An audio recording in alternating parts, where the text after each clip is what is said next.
मुस्लिम league नून के मरकजी नायब सदर इंजीनियर खुर्रम दस्तगीर हमारे साथ मौजूद हैं। खुर्रम दस्तगीर साहब, बहुत शुक्रिया।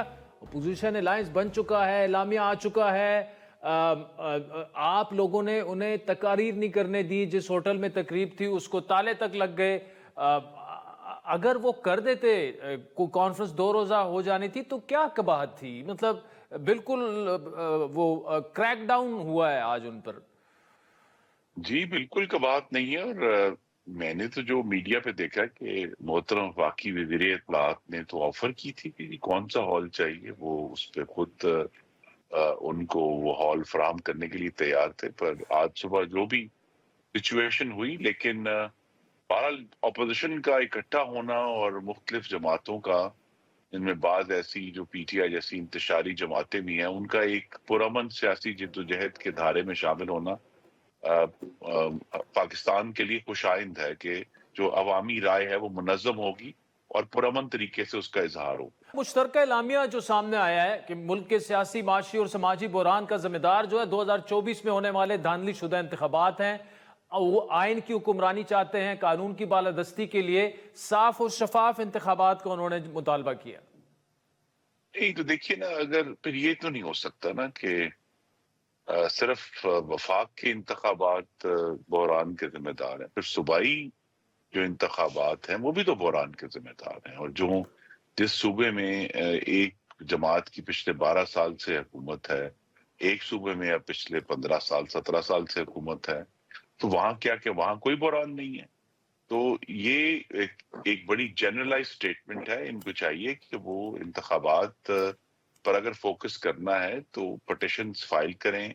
कहते जो क्लेम है वो 180 सीटों का है, पटिशन अभी सिर्फ 31 फाइल हुई हैं। तो उनको ये जो इशू है, बजाय ये कि इलेक्शन को जो माजी की जंग है वो लड़ते रहें, अब 1 साल से जायद हो गया है। और हम सबको इस बात की जरूरत है, तमाम सियासी जमातों को, कि मिलकर बैठकर ये सोचें कि हमें अगले इलेक्शन जो 2029 में होने हैं इंशाल्लाह, उनको किस तरह साफ, शफाफ और जो हम सब का कंसर्न है, गैर आईनी मुदाखलत से पाक बनाना है।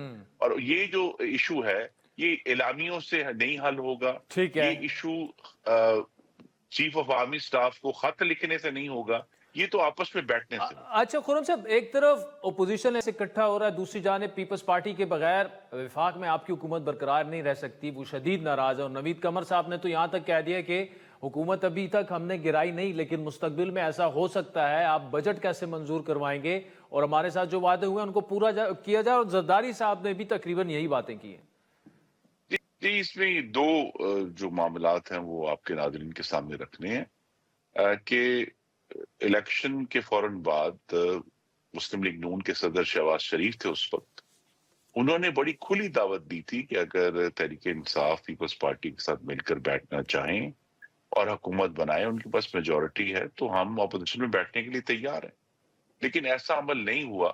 उसकी वजह मेनली यही थी कि तहरीक इंसाफ जो है किसी और जमात के साथ मिलकर हुकूमत बनाने के लिए और जो आईनी जमहूरी धारा है उसमें शामिल होने के लिए तैयार नहीं थे। वो समझते थे कि इंतशार के जरिए, तशद्दुद के जरिए वो इक़्तिदार तक पहुंच सकते हैं।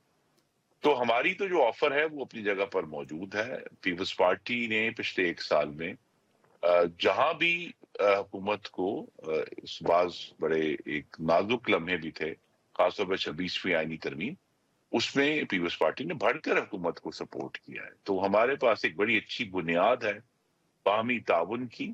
और जो 2 किस्म के इशूज उठेंगे उसमें फर्दर, एक तो जो उनके वसाइल और जो दूसरे नेशनल इशूज हैं, वो इंशाल्लाह हम जो आने वाला बजट है उसमें उनको पूरी तरह एड्रेस करेंगे और इंशाल्लाह उनकी हमायत हासिल करेंगे।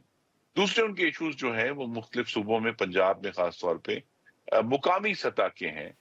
उन पर अभी मजीद गुफ्तगू होनी है, नेगोशिएशन होनी है। लेकिन जो जी। उनके बुनियादी चाहे वसाइल के हवाले से या दूसरे तकसीम के हवाले से इशूज हैं, वो आने वाले बजट में मुकम्मल तौर पर एड्रेस करेंगे। और मेरी ये तवक्को है कि शहबाज शरीफ साहब अपनी जो उनकी सियासी मैनेजमेंट है, अपने हवारियों के साथ गुफ्तगू करने की जो उनकी कम्युनिकेशन है सदर मुमलिकत आसिफ जरदारी से, उसको बढ़ाएंगे ताकि ये मामला खुश असलूबी से इंशाल्लाह हल हो जाए। एक तरफ तो आपकी गवर्नमेंट किफायत शहरी की दावे कर रही है कि इखलादात कम करने के लिए मिनिस्ट्रीज को मर्ज किया जा रहा है, दूसरी जानिब आज आपने 22 مزید وزیر جو ہیں کابینہ میں شامل کر دے. اتنی بڑی کابینہ, آبویسلی اخراجات بھی بڑھیں گے. جی ایک تو یہ ہے کہ میں تو اس میں بہت سارے میرے سابقہ کولیگز ہیں اور وہ بڑے سب بالغ نظر لوگ ہیں. تو اگر وزراء اپنا کام میں تو عادل صاحب یہ کہوں گا کہ اگر آدھا بھی کریں تو وہ ایکسپینڈیچر جو ہے وہ بے معنی ہے ان کے اوپر. اگر وہ جو ان کا کام ہے جو دیکھنا ہے, ابھی بھی بہت ساری کلیدی وزارتیں جو ہیں وہ خالی پڑی ہیں. اس میں ایک ہی مثال دوں گا جس کے اوپر ابھی پیپلز پارٹی سے ڈسپیوٹ بھی ہوا, پانی کی وزارت کے اوپر.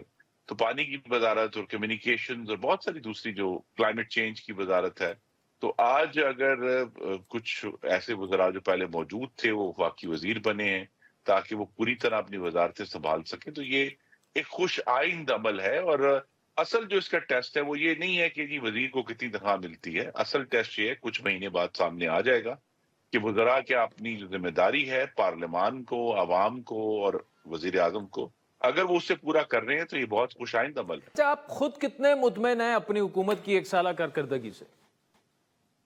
جی میں معاشی لحاظ سے تو بہت مطمئن ہوں کہ وہ جو بڑا چیلنج تھا کہ معیشت جو اس وقت ڈاواڈول تھی 2024 کے آغاز میں, الحمدللہ شہباز شریف صاحب نے, ان کی معاشی ٹیم نے, وزیر خزانہ سب مبارکباد کے مستحق ہیں کہ انہوں نے اس کو سٹیبلائز کر لیا ہے. لیکن چونکہ حکومت کرنا کا جو فن ہے, جو آرٹ ہے, اس کے آگے ہمیشہ چیلنجز ہوتے ہیں. تو اب اس سے ایک بڑا چیلنج سامنے آ گیا کہ اس کو اکنامک گروتھ میں کیسے بدلنا ہے, لیکن at the same time Pakistan کا جو ایکسٹرنل اکاؤنٹ ہے اس کو ڈسٹرب نہیں کرنا. تو لہذا معاشی لحاظ سے تو بہت بہتری ہوئی ہے. دوسرے جو ایشوز ہیں پولیٹیکل مینجمنٹ کے حوالے سے, انہیں بہتر طریقے سے مینج کیا جا سکتا تھا. میڈیا مینجمنٹ کے حوالے سے بھی بہتر طریقے سے مینج کیا جا سکتا تھا. اور جو پورا ابلاغ ہے, چاہے وہ مختلف ٹیلی ویژن چینلز پر ہے, چاہے وہ سوشل میڈیا پر ہے, ایون پارلیمان میں,